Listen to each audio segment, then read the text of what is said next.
You are listening to Fantha tracks. Because of the following special program, Wonder Woman and the Incredible Hulk will not be presented this evening.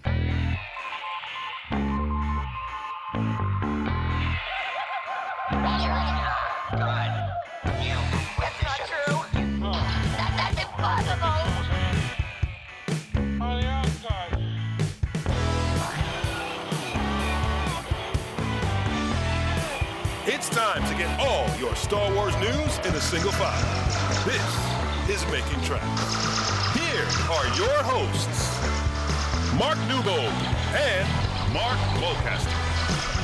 That's not true.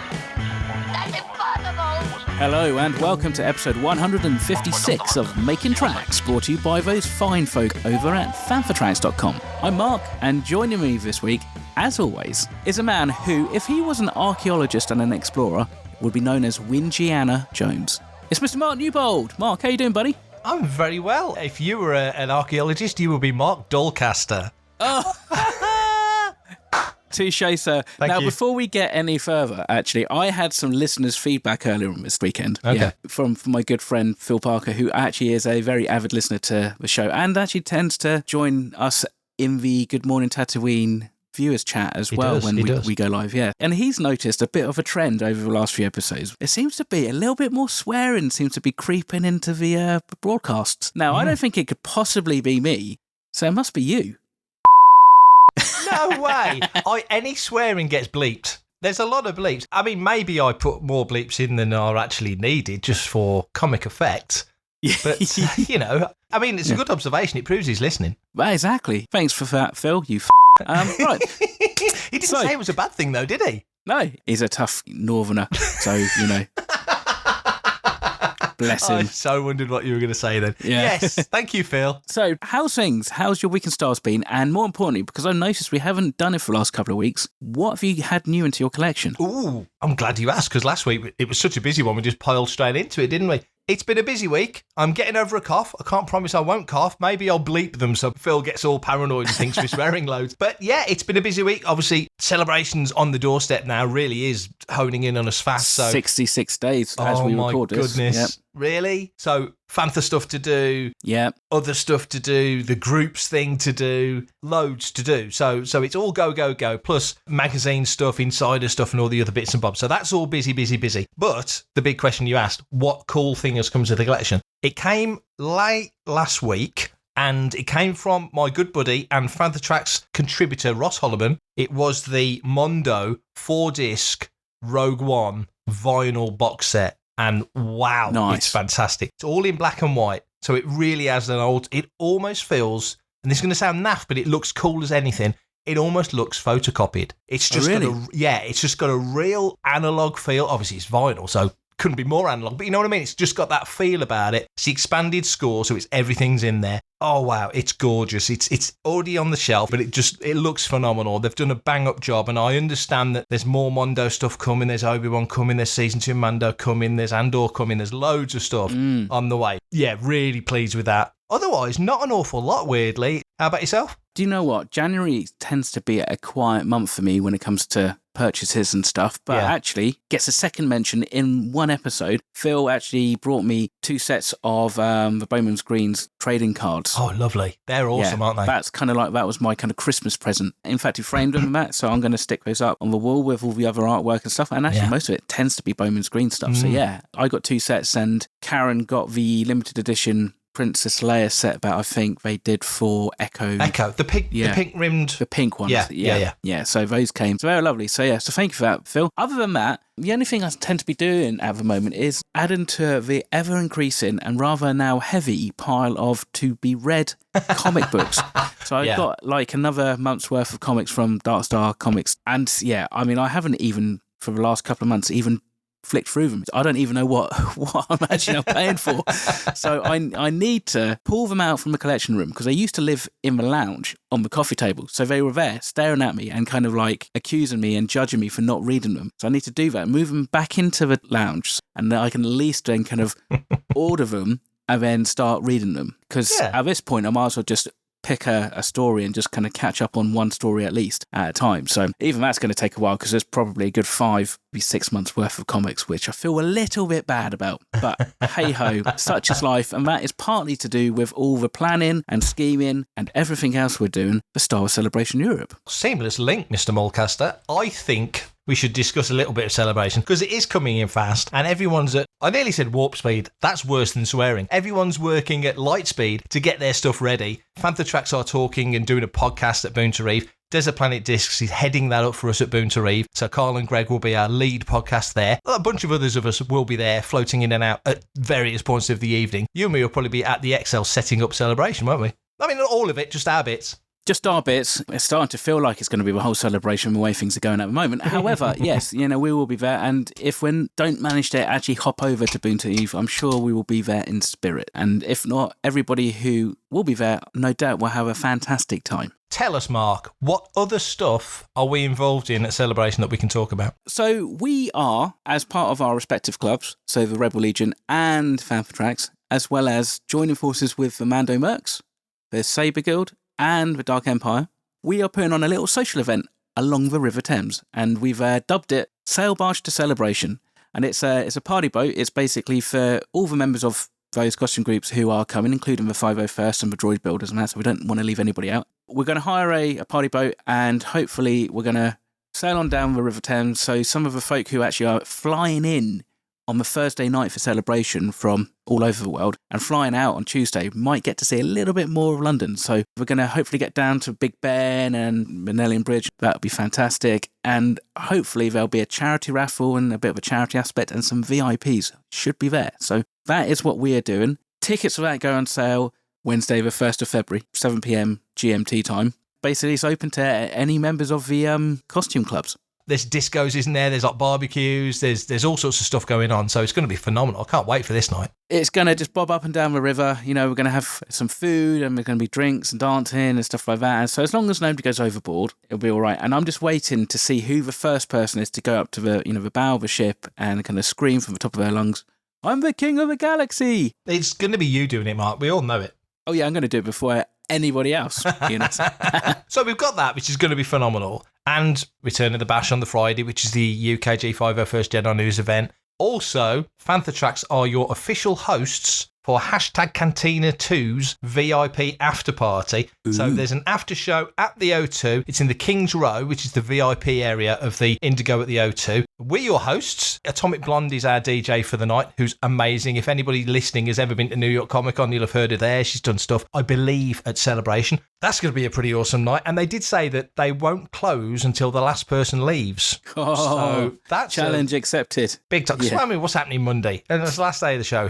What's happening Monday? I mean, we've really. Got to pack it all up. So we're thrilled to be invited to be the hosts for that show, because that gig is just stacked. I mean, Ash and Darth Elvis doing his last ever gig, Blues Harvest, Level Up Leroy. It's going to be amazing. And again, VIP special guests in King's Row and on stage, hopefully. Loads of cool stuff happening there. Obviously, with the Sail Barge to Celebration and with the VIP after party for Cantina 2, we're still 66 days away and I'm knackered already. I know. And the thing is, barring the guests that we spoke about last week, they've not actually announced anything. So we've got all that to come. That's very true. Well, okay.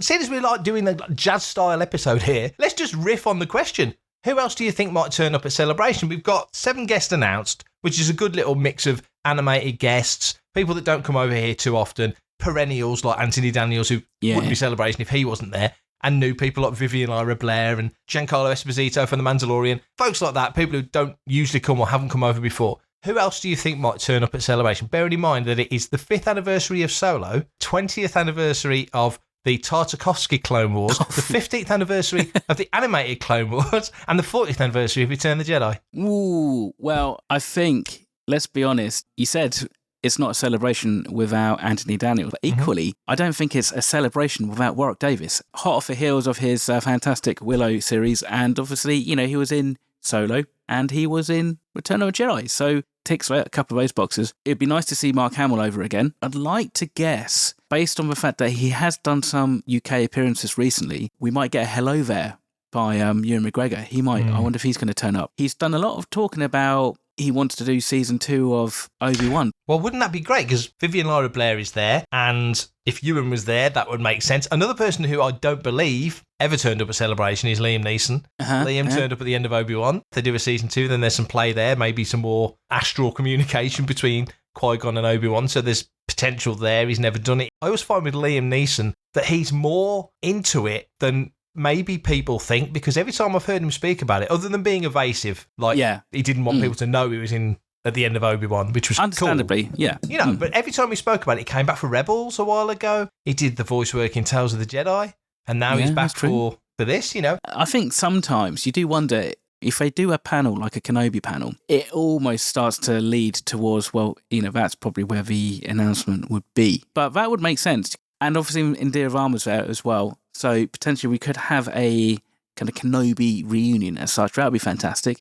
I wonder if we're going to see Pedro Pascal or Rosario Dawson. You know, we're going to be halfway through The Mandalorian when we're actually at Celebration. That's a good point. Be nice to see some of these faces this side of the Atlantic. So do you think, given Pedro is currently riding high with The Last of Us, and they've just announced a season 2 of that, and we've heard that Favreau is working on a season 4 of Mando, it's hot property at the moment, isn't he, Pedro Pascal? Yeah, very much. Do you think he did turn up at one of the prior celebrations? I think it was at 2019. He was at Chicago. But do you think he'd travel across the UK to do that? I mean, we're going to be halfway through the season, so it's not like it needs the push. It feels that Rosario, to me, makes more sense because Ahsoka's still down the line. But what a treat that would be for UK and European audiences to see him on stage. Yeah, well, I think it kind of comes down to if he feels like he's got a connection to a fan or want to, you know? I mean, that's the thing, isn't it? Because, you know, there's some people, you could imagine like somebody like Emily Swallow would just come just for the crack of it, because she seems to be kind of more keyed into the fandom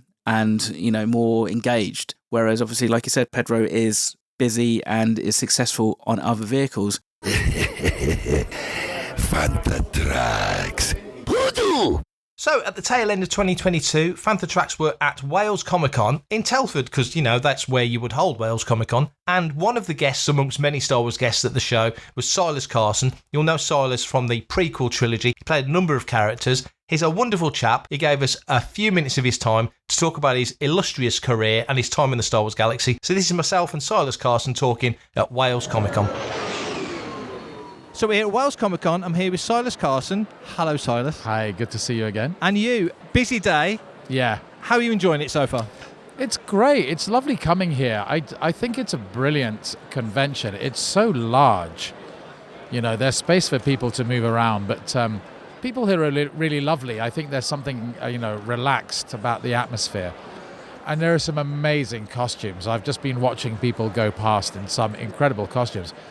Cosplay is on the rise. Massively. I mean, everybody out there who makes a costume, power to your elbow. There's a lot of hard work and a lot of creativity that goes into them. So, yeah, it's really enjoyable for me to see people parading past. And you've got a unique sort of angle on that costume side, because obviously the characters you played were makeup heavy, costume heavy. Yeah. When you see the creativity of folks who really are just scratch building for the most part, must be quite exciting for you to see that. I think it's amazing, actually. I think people are so so creative, but also very industrious. You can see a lot of hard work that's gone into them. And they don't have huge teams of, costume designers and set builders behind them with all of the materials. As you said, they're scratching it up in their garages. It's incredibly impressive. And when you came into it all those years ago, and you saw for the first time the workshop or the craft that was going into what you would ultimately wear and bring to the screen, what were your initial thoughts then? Well, that's how it all started for me, playing Kiadi and Newt, actually, because, lots of people will know that I auditioned for a pilot. The thing that I auditioned for never actually made it into the final script, but George did give me another role as a pilot, Lieutenant Williams. And I was in the studio with Robin Gerland, and she asked me if I wanted to have a look around in Leavesden. I said, yeah, I'd love to. So she took me into the creature department, and that's where they were making the models that would become the various creatures. And I saw the head of Kiadi Mundi. Somebody had sculpted this beautiful head. And I stopped her and I said, who is this? What is this character? She said, we're thinking of this person as one of the Jedi Council. And I was so taken by the model I said, God, I would love to do something like that. And the conversation continued. She said, have you ever done creature work? And I said, no. She said, would you be interested in doing it? I said, I'd love to do that because in my profession, there are just lots and lots of different disciplines. Yeah. And I hadn't done that discipline. I thought it'd be great to try it out. So it kind of came from being fascinated by what people were playing around with in the model room. Your curiosity paid off. My curiosity, yeah, absolutely. But, I really admire those people. They are artists, sculptors and painters and artists. And how much of a collaboration in that sense is it then? Because you spotted Kiadi and you took a liking to what it was without knowing that ultimately it would be you, and then that comes together. Your performance, the costume, all the elements, and the director, of course. I mean, how does that all sort of play together? Well, in terms of collaboration, the character, the way that the character looks, and what the character is wearing, is given to me. I didn't collaborate on that. Obviously, I do as a straight actor, where there's always a conversation about how the person looks, what his hair looks like, and so on and so forth. But not in this case. The collaboration in this case came through the characterization and the voices. Yeah. Because that I voice Newt Gunray and Kiadi Mundi as well, which is very unusual. You usually have a division between people who play the creatures, are inside them, and the actors who voice them. I do it all. So the decisions that I was involved in were about physicalization, characterization, and voice. So there was the collaboration, and we talked a lot about that, and I brought my own ideas to it. And when you're working, for example, those two characters, very different characters, opposite sides of the war, if you like, in the story of the film, but you're being directed by the same guy. So for him as well, for Lucas as well, he knows you're playing both roles. Yeah. You're bringing a different physicality to both the characters. Yeah. How does that work? Well, George, when Robin Gerland said to me, would you be interested in playing these characters? I said yes, but I wouldn't just be inside them. I wanted to voice them as well. Yeah. Otherwise, I wasn't interested. I wanted to own the whole character. And Robin said, well, we don't really do that. You're already playing a faced character where you will be speaking, so we don't really do that. And I said, look, I do lots of animation voices, and I love playing around with that. Let me give you a tape, a voice demo tape, and you see what you think. I was very bold back in those days. And I did that. I brought in a tape the next day and gave it to her, and she listened to it, and all power to her elbow, she said, my God, you are versatile. I'm going to play this to George. And George came back to her and said, yeah, absolutely, he can do that. We can. So it was a question of making the voices very, very different and making the characterizations very different. So, yeah, it just took me to be bold, and it took me to know that I can do that kind of thing. And that has led on, thankfully for me, to doing lots of voices. I do a lot of voice character work in video games, but also, as you know, voicing the Ood in Doctor Who, which came off the back of Star Wars. Yeah. So, it was a question of me sort of elbowing my way into the door, really. And it just strikes me there's a few performers that played more than one character. Yeah. It's quite a visionary way of thinking for the production as well, to realise there's actors, safe pair of hands. And in your case, as you said, you'd not done that sort of that deep sort of makeup and that element before, to take a chance and realise that you'd got this, you could do it. Yeah, they were taking a chance. The fools. Look where it led them. Oh, absolutely. It led you to Wales. Well, I was going to say Wales. It's Telford, isn't it? We're in Telford. Shouldn't say Wales. Yeah. So you're enjoying the show, and life is good. Post-COVID, the world's changed, doesn't it? It has changed a lot. Yeah. It's actually, it is really good to be out here again and meeting people face to face. I still do a lot of work. I audition all the time by self-tape or over Zoom. I don't meet people face-to-face these days. And there are fewer things where you actually get to meet people and get to communicate with people. Yeah. And we missed out on meeting fans for a very long time. Yes. So it's great to be back in a room with people. Yeah. Yeah. And celebration next April, fingers crossed. We hopefully see you there. Yeah, that would be nice. Brilliant. That would be nice, yeah. Brilliant. Well, thanks for your time. Lovely to talk to you. Hopefully see you then. Take care. All the best. For everything in one location, daily news, reviews, interviews, podcasts, video and social media feeds, bookmark FanthaTracks.com for Star Wars news 24/7, 365.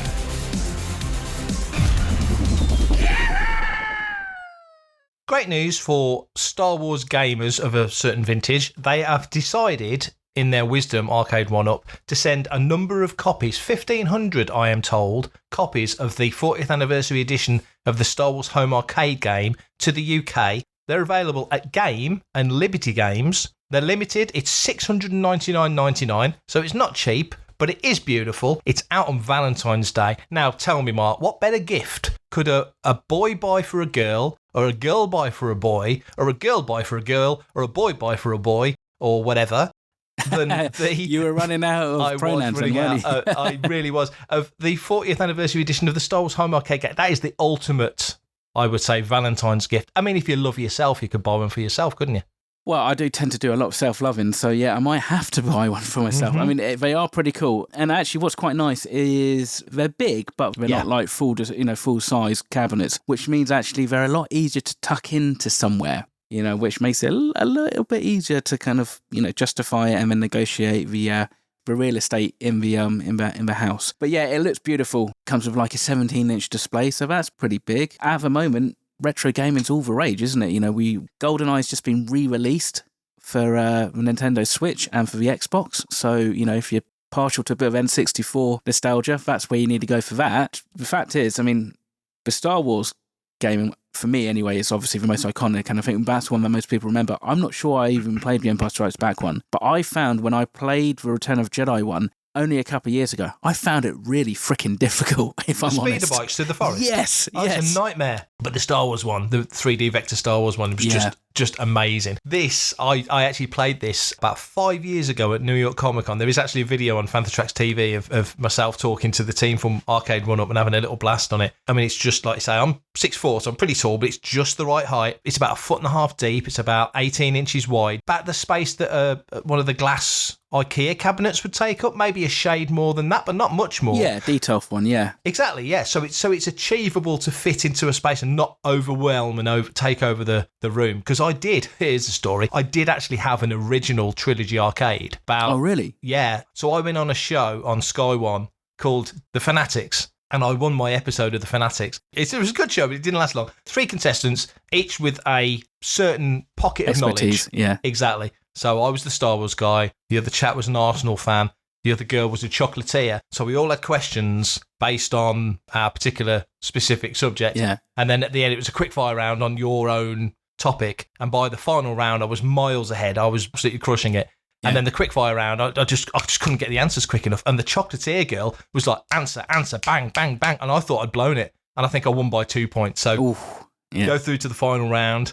And they tell me you've won a trip to Star Wars Celebration Anaheim. Oh, nice. Yeah, it was nice, but I told them before, I says, so what are the prizes? And they told, and it was individual, so the football guy would have had something, the chocolatier would have had something. Yeah. I says, I'm already going. I've booked and paid, I'm already going. Yeah. Oh, we'll sort it out, don't worry, we'll figure something out. Okay. Then they say at the end, you've won that's yours. Answer this question right, and you'll win this. Yeah. And what had happened was, they'd asked me for pick your 6 Star Wars things that you would really want. I think one of them was the trip to Celebration before I'd actually booked the trip. Sure. Another one was a full-size Darth Vader suit. Another one was something else. And one of them was like, oh, I'd love an arcade game, a Star Wars arcade game. The question was, what is the registration number of the Millennium Falcon? YT1300, or the model number. It's YT1300. Yeah. So the guy says, right, we edit this. You've got 5 minutes. We want you to win this. Just think it through. Don't rush. And I went, I know the answer. He went, really? I went, yeah, it's really easy, man. And he went, is it? And I went, yeah, just do it. Come on, let's do it. And it was all in real time in the end, because what is the model number of the Millennium Falcon? I went, YT1300. I mean, come on, any Star Wars fan's going to know that. You just won a Star Wars Trilogy Arcade. And they go nuts. And then they screwed up filming the end of it. So they did about 5 takes. Yeah. So I had to be surprised 5 times, which has happened before. But yeah, anyway, I waffle. I had a proper one of these, but it was too big for the collection room. It's about 7 foot tall, the original. Could you even get it up there? I mean, that must have been a bit of a feat in itself, just to get it up to the loft. No, I never actually physically owned it. It was mine. It never left the TV studio. They kept it in storage, and at a certain point I says, it doesn't fit. I've measured it, it's too big. I've got nowhere to put it. And they went, well, what we'll do is we'll give you a monetary value for the thing. Yeah. But that's not the point of this conversation, me bragging about the TV shows that I won. This is the perfect size, £699. I did my research. I can't say why, but I do know that Liberty Games give you options to buy and pay monthly. Mm-hmm. So if you pay over 48 months and put a $69.99 deposit down, you pay £29.83 a month. I don't know how I know that. Don't ask me any more questions. Don't say anything. But it's only £92 in weight, which is about the same weight as my left leg. I mean, I'm just looking around. I mean, there's no hope in hell of me getting it. But maybe it's one of those things, isn't it? You just have to buy and just go, we'll find somewhere to make it fit. You can sit on beanie bags. Who needs a cooker? Use your microwave. It's fine. So you didn't even get a chance to play that Star Wars arcade game in? No.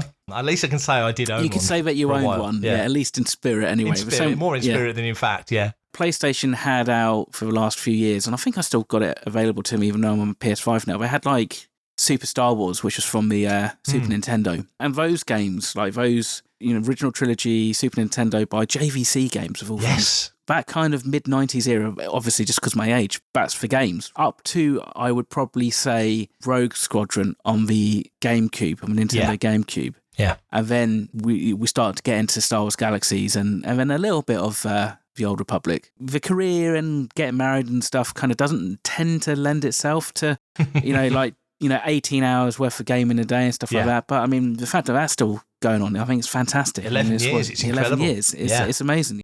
This is Steve Bloom, voice of Zebralios, and you're listening to Fantha Tracks. Caravast. May the force be with you. If I had the option to have a cabinet built like this and put my own games in it, I would put in the original 3D Vector Star Wars, which is already in there, the original X-Wing versus TIE Fighter.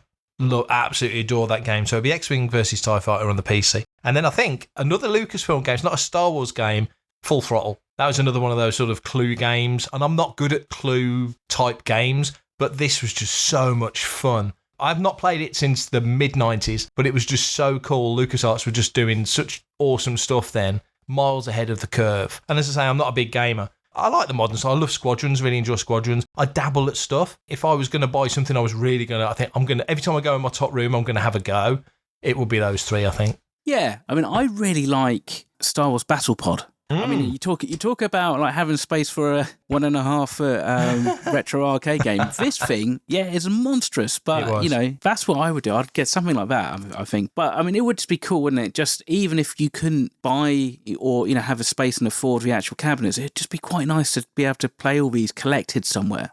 All these licensed Lucasfilm games. I think that'd be fantastic. Well, Rancho Obi-Wan Steve's got a sort of an arcade off the main room. I don't suppose one of these is in there, but maybe it is. I've not been to Rancho for a good few years now, sadly, but that would be a great place to go to really have a blast. That's why Rancho Gala is so much fun, because he turns all the arcade machines on and everyone's having a go whilst they're eating cupcakes. I do miss arcades. They were great places to be and to go to. And like you say, if you go somewhere on holiday back in the day and you stumbled across one of the old Star Wars, either the stand-up or the Trilogy Arcade like this, or the sit-down 3D Vector one when you were encased in the seats, there's a lot of love for these old vintage games, and I'm pleased that there's companies like Arcade1Up and Limited Run Games bringing stuff back as well, running out the older games and doing really beautiful special box sets of some classics and porting them across to things like you just said, like Switch and Xbox and PlayStation 5. Hey man, it's me, Kevin Smith, Star Wars fan, Fantha Tracks fan. So a couple of episodes ago, we had the good fortune to be joined by Andy Secombe. He was at MCM Birmingham, and myself and Carl Bayliss had a few minutes with him chatting about his time in the Star Wars Galaxy as Watto. But a funny thing happened whilst we were in that conversation. The chap that was with us, who was from I believe, a French website, asked him a question after Andy had said, I always get asked to do the voices, and I'm never mad keen on doing the voices. And then, of course, the guy said, could you do some of the voices? So, being the obliging chap that he is, he did some of the voices. No money, no parts, no deal. Why are you waving your hand around like that? You think you're some kind of a Jedi? Nubian. That's the spaceship he's talking about. What else can I dredge from the silts of my memory? You may have won the short toss Outlander, but you will not win the race. How's that? Final thing for this episode, we have a listener's question. This is from Patrick Wheatley. The question is, Mark, what would be the ultimate Return of the Jedi panel at Star Wars Celebration Europe 4 in April. The ultimate panel, in my mind, would be Richard Marquand interviewing Carrie Fisher and a slave Leia gold bikini pageant. Wow, they are answers I was not expecting.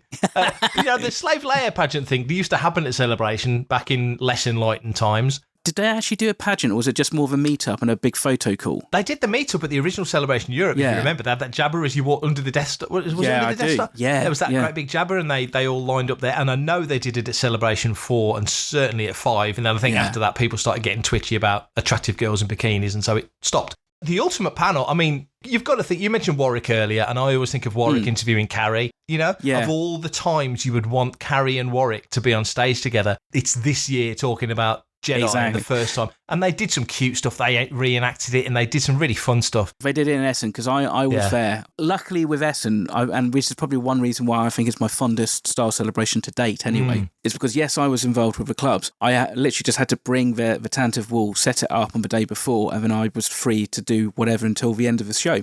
Well, you inducted me in the L3 base. I did that. You and James, in fact. That's right, yeah. But I didn't have any responsibilities. I just, I had an exhibit pass and that was it. I just rocked up and just went to all the panels and it was fantastic. And I literally went to, at least all the main panels. There was no issue with me getting in because it was quite a big auditorium. Like, it was huge, in fact. When they reenacted that, I thought that was absolutely hilarious, I mean, and the way, the rapport that they both had between each other, is always touching. Yeah, I mean, it would just be nice just to kind of get a bit of a reunion. We've still got Mark, we've still got Harrison, yes, and we've got Billy D. But you mentioned Warwick earlier, and you mentioned Willow. And on June 30th, we get Indiana Jones and the Dial of Destiny. And at Celebration in Anaheim, there was a Willow panel, and then there was Harrison came out and mentioned and talked about Indiana Jones in and amongst all the other Star Wars stuff, but it's all Lucasfilm. So do you think there's a potential then that, I don't know if there's going to be a Willow 2, but this would be a good time to announce it if there was, because they certainly teed that up at the end of the final episode with the 3 chapters. They want to do 3 seasons. But maybe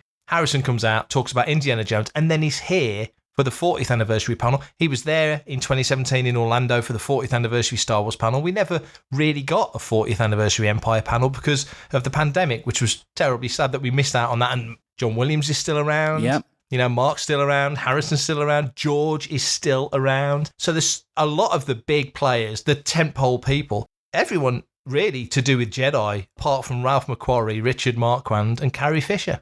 You could have a whole parade of Ewoks, past and present. I mean, Solo 5th anniversary, Jedi 40th, and Kazdan would make sense. There's plenty.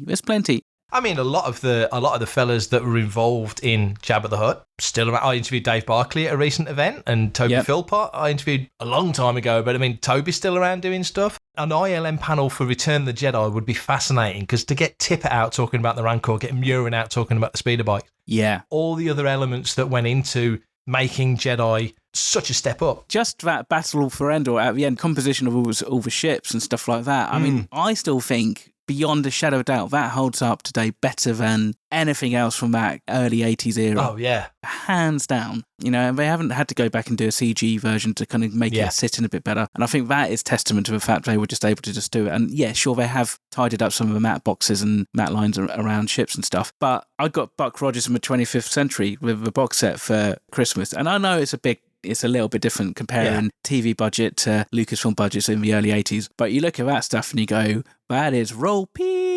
It's just, and half of it you kind of go, I'm pretty sure I saw that same exterior or that same ship in Battlestar Galactica. Oh, man.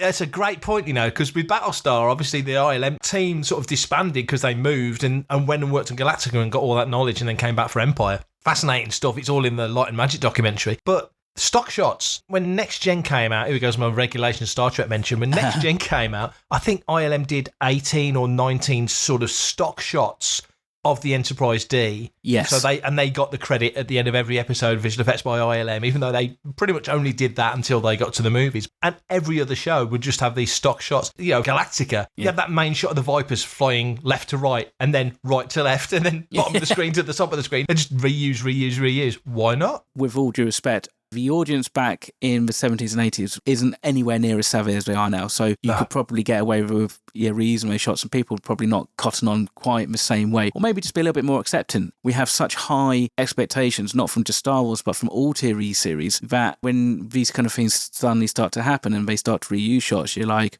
wait a minute. Yeah. It seems to be a little bit more glaringly obvious, but it's like that random shot of R2 in the Falcon after they escape Death Star. And it's on the Death Star. It's totally on the Death Star, and it's like, that's just, to Why me, have they that never gone back and fix that? I know. I mean, because that was such a, it's a static shot. It was such an easy roto just to have replaced like a bit of background. You could have done that, It's something that I picked up on very early on.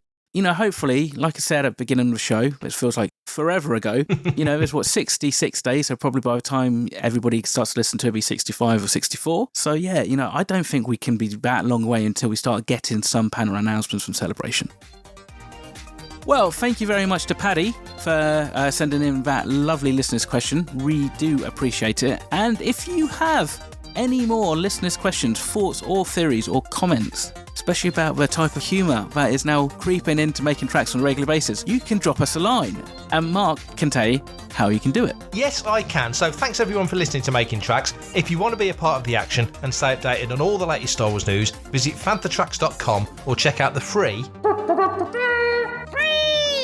Fantha Tracks app through the App Store to follow us on your mobile device. That's a reused sound effect. I've heard that before. You can reach out to us and send in your listeners' questions by emailing radio@fanthatracks.com. So like Patrick did, like our previous listeners have done across all the episodes we've done, anything, everything, ask us a question, we'll answer it the best we can. Comment, like and share on any of our social media feeds at Fantha Tracks, and be sure to subscribe, leave a review, preferably a 5-star one, on Amazon Music, Audible, Apple Podcasts, Google Podcasts, Spotify, or your podcatcher or smart speaker of choice. And as always, thanks to James Semple for composing the Fantha Tracks intro, Adam O'Brien for our Making Tracks opening music, and Mark Daniel and Vanessa Marshall for our voiceovers. Remember, tune in to Good Morning Tatooine. It's live Sunday evenings and Thursday evenings when there's a live action show on at 9 o'clock UK time, 4 PM Eastern, and 1 PM Pacific on Facebook and YouTube. And check out our Fantha Tracks Radio Friday night rotation. It's every Friday night at 7 o'clock for new episodes of The Fantha from Down Under, Planet Layer, Desert Planet Disc, Start Your Engines, Collecting Tracks, Cannon Fodder, and special episodes of Making Tracks. And every Tuesday at 7 o'clock UK time for your weekly episode of Making Tracks. And I'm nearly out of breath, but that's me done for this episode, so it doesn't matter. Brilliant. Well done, buddy. Nice chat as always. Thank you very much for listening, everybody. Hit up all those likes and follows and subscriptions and all that stuff to all the Fantha Tracks news channels all over the place. We are literally everywhere. We're like florists. Until then, it's a James Bond reference. So until next time, everybody stay safe, take care, and of course, as always, may the Force be with you. Coming up next on Fantha Tracks Radio, it's The Fantha from Down Under.